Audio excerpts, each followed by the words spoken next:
Hello everybody, in today's video we're going to be taking a look at a type of puzzle I've never shown on my channel before, but I have played with a couple of these in the past. They're called Hanayama cast puzzles. Basically it's cast metal, and there's so many of these different types, but I have 4 of them to show you guys today.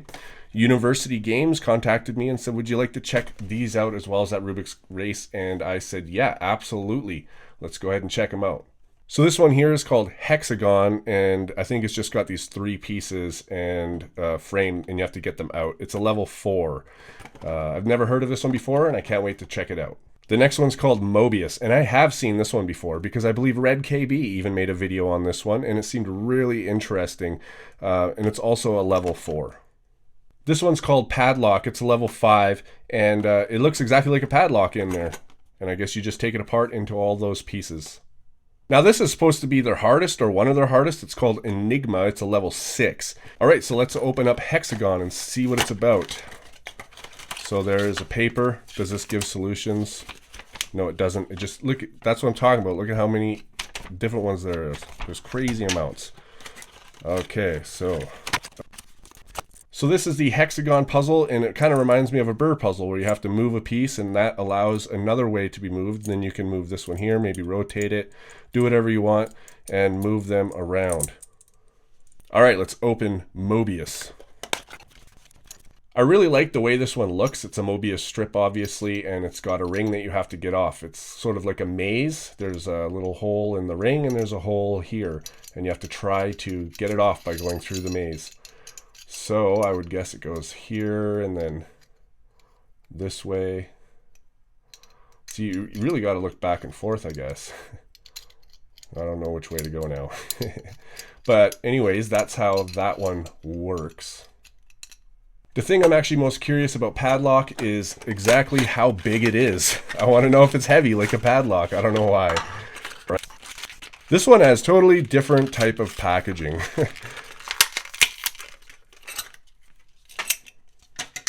All right, so this is Padlock, and it's got 2 pieces here and then 2 pieces on top, and well, it looks like they can rotate.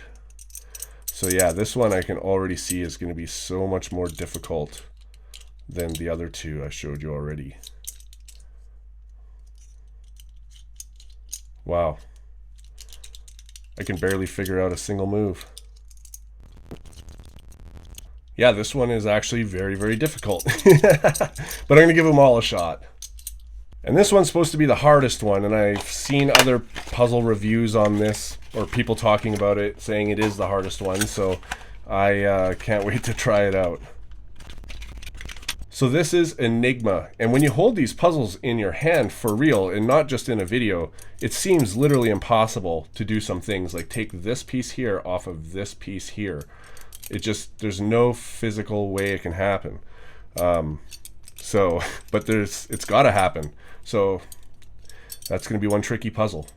All right, guys, so I am going to go and take these apart. Now, I will admit that even though I have been playing with burrs for a long time, I did lose some interest in them because of how long they take to solve. In this, if it's going to take too long, I likely just out of frustration will go and use a YouTube tutorial, but I'm going to give it my best shot. But next time you see me, they're all going to be completely disassembled. So it's about 6 hours later, and I have all of them disassembled now. I'm going to talk about them in order from easiest to hardest to solve for me. Now this is by far the easiest. This is a very easy puzzle in my opinion. It really, like, you can really only go so far this way. But you know, going this way, it's really just keep going this way, you know, and try to find a way through. Obviously I can't go up there, I can't go between these 2, so I have to come down. You know, I have to come down and go this way. So it's very, very intuitive, very, very easy, nothing really to think about. It's more just trial and error. Very, very fun puzzle though. I think this would be really suited towards maybe kids who are just getting into puzzles and stuff, maybe Christmas presents, stocking stuffers, that type of thing these are good for. Now maybe it's just me, but I honestly didn't find Enigma all too challenging. I mean, it did take me about an hour to get through it, but I mean, I understood the principles behind it. I mean, you can fit, you know, pieces through pieces. So just keep trying to, if you can't, you know, find your way, just try to fit it through another piece and see what happens to it. So either I got lucky or it was a very easy puzzle. But this is supposed to be the hardest one, and I didn't really find it all too challenging. So I think it really depends from person to person on their level of understanding a certain puzzle makes it how challenging it is. Now, Hexagon I found to be a very challenging puzzle. I resorted to a tutorial for this one, but it turns out I wasn't far from figuring it out. I was like 3 moves from figuring it out. They're just not very intuitive at all. I mean, you really got to think outside the box with this puzzle. This is definitely not like a kid's puzzle. This one here is, in my opinion, like a very expert puzzle. Not only do you have to move the pieces, but you have to do a lot of rotating. And there's so many possibilities and combinations that it just takes a long time. And so you'd have to like get it in, and then you can find a way to get the next one in as well. So you have to create this shape in here, and you can see that these are not the same shape. If you move this triangle here, then yes, it would. But really, it depends on your skill level. So like this. Now this next one can go in. But it was a very, very challenging puzzle. I will say that this is one of the most challenging, besides the last one, obviously, that I've ever tried. But very, very fun puzzle. And I think that I'll wait a little bit, and then I will try to give it a shot on my own and not use a tutorial. But I did out of frustration. I also want to add that I think these pieces look like little ducks. Padlock is definitely the hardest Hanayama puzzle I have ever tried in my life. I had to use a tutorial just to find the first move. It is very, very difficult. After the first move, I turned off the tutorial and I kept going until I needed it again, which was not too far into the solve, but I was basically through the first half and couldn't figure out where to go from there.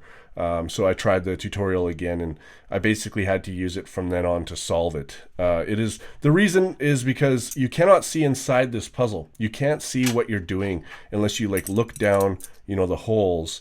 And but even then, you can't really see too much because these are just circles. I mean, you didn't know what was on the inside. It's really about the alignment of this, and it's very precise alignment, and it's a loose puzzle. So there's a lot of like, you try to put it a certain way, and then you jiggle it and see what happens. As you're jiggling it, you're letting gravity move them, more this way together as you're jiggling it to see if anything lines up there. And the thing is, it may have, and you didn't know that because it just moved quicker than it should have. So it was a lot of guessing and like jiggling this puzzle, trying every kind of combination, every rotation of these together and sliding them apart. Very, very difficult puzzle in my opinion. All right, so I guess I have to put these things back together. And from my experience with burr puzzles and other type of put together and take apart puzzles, I don't really enjoy the experience of trying to figure out how to put them back together. It's more taking them apart for me.